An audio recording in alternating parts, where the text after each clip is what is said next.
নিজেদের খুশি করে ক্ষমতায় আসবো, ক্ষমতায় থাকবো ইত্যাদি, এটা কোশ্চিনকালেও সম্ভব নয়। কারণ আওয়ামী লীগ তথা ইন্ডিয়ার সংবিধানে আওয়ামী লীগের বাইরে অন্য কোনো দল নেই। এর আগে বলতে পারেন যে বিএনপি তিনবার ক্ষমতায় ছিল, সেটা কিভাবে আসছে? হ্যাঁ, বিএনপি তিনবার ক্ষমতায় ছিল, সেটা জনগণের শক্তির উপরে ভর করে তারা ক্ষমতায় ছিল। In the mean time India আন্তর্জাতিক ডিপ্লোম্যাটিক কূটনীতির জায়গা থেকে তারা বাংলাদেশের সেই বিএনপি সরকারকে সমর্থন দিতে, তাদের সাথে কাজ করতে বাধ্য হয়েছে। কিন্তু আওয়ামী লীগ যতবার ক্ষমতায় এসেছে, প্রত্যেকটা বার তারা আওয়ামী লীগ ওই ইন্ডিয়ান শক্তির উপরে ভর করে ক্ষমতায় আসছে। প্রিয় বন্ধুগণ, আজকে এই ছিল সত্যটি। আমরা যদি স্বীকার করে সাহসের সামনে বলতে না পারি, তাহলে আমাদের মুক্তির আশা করাটা অনেক চ্যালেঞ্জিং, অনেক কঠিন একটি বিষয় হয়ে দাঁড়াবে। আজকে আমাদের ৫৬,০০০ বর্গ মাইল, এই ৫৬,০০০ বর্গ মাইলের প্রত্যেকটি ইঞ্চি ইঞ্চি জায়গায় ভারতের একক আধিপত্য আগ্রাসন বিরাজ করছে।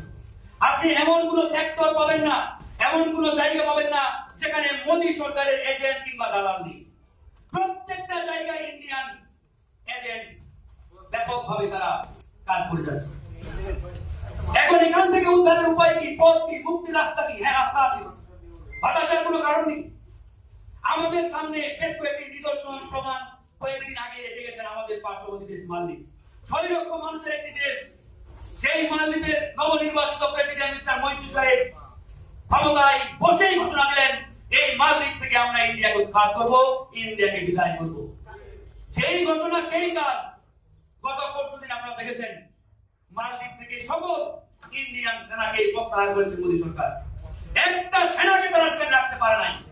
এটাই হচ্ছে একজন স্বাধীন চেতার, দেশপ্রেমিক নেতার স্থির আদর্শ এবং তার ক্ষমতা। প্রিয় বন্ধুগণ, আজকে বাংলাদেশ থেকে এই আধিপত্যবাদ আগ্রাসনকে বিদায় করতে হবে। আজকে বাংলাদেশের কোন সেক্টর ভালো আছে বলেন? বাংলাদেশ ব্যাংকের ৫৭ জন কর্মকর্তা একসাথে পদত্যাগ করলো। এটা নিয়ে অনেকে অনেক কথা বলে, ভিতরের রহস্যটা আমরা কিছুটা হলেও জানতে পারি। তার একদিন পরে বাংলাদেশ ব্যাংক থেকে নির্দেশ জারি করা হলো, কোন সাংবাদিক বাংলাদেশ ব্যাংকে প্রবেশ করতে পারবে না তথ্য সংগ্রহে। ঘটনা এখানেই শুধু নয়, গতকালকে ভারতের একটি প্রভাবশালী পত্রিকা নিউজ করেছে বাংলাদেশ ব্যাংক থেকে রিজার্ভ চুরির সাথে ইন্ডিয়ান হ্যাকাররা জড়িত। আর বাংলাদেশ ব্যাংকের ছোট জগন্নাথ মাননীয় গভর্নর আজকে নির্দেশ দিলেন, ওই প্রেস বিজ্ঞপ্তি দিলেন, যেটা বাংলাদেশ ব্যাংক থেকে রিজার্ভ চুরির সাথে এরকম কোন তথ্য আমাদের জানা নেই। তো এই হচ্ছে বাংলাদেশের প্রত্যেকটা প্রতিষ্ঠান। বন্ধুগণ, প্রত্যেকটা ব্যাংকে ধ্বংস করে দেওয়া হয়েছে। প্রত্যেকটা ব্যাংকে আজকে তলানিতে, মানে কি বলে, তলাবিহীন ঝুঁকিতে পরিণত করা হয়েছে। আজকে কোন সেক্টরের দিকে দেখা যাচ্ছে? রাজনীতি ধ্বংস করা হয়েছে, আমাদের অর্থনীতি ধ্বংস করা হয়েছে, আমাদের প্রত্যেকটা সাংবিধানিক প্রতিষ্ঠানকে ধ্বংস করা হয়েছে। তো প্রিয় বন্ধুগণ, এই কথাগুলো এত হলেও এগুলোই আসল সত্য। জামাত ইসলাম যেটি ৫৩ বছর আগে বলে গেছিল, সেই ৫৩ বছর পরে আমরা সেটি আজকে বাস্তবে দেখতে পাচ্ছি যে আমরা একটি ছোট কুমিরের থেকে পেট থেকে বেরোচ্ছি ঠিকই, কিন্তু আমরা একটি বড় দানবীয় কুমিরের পেটে ঢুকতে যাচ্ছি। ৫৩ বছর আগে জামাত ইসলাম বলেছিল পাকিস্তানের হাত থেকে মুক্তি পেতে যাচ্ছি, কিন্তু ইন্ডিয়ার মতো একটা দানবের পেটে আমরা ঢুকতে যাচ্ছি। আর আজকে ঢুকতে যাচ্ছি নয়,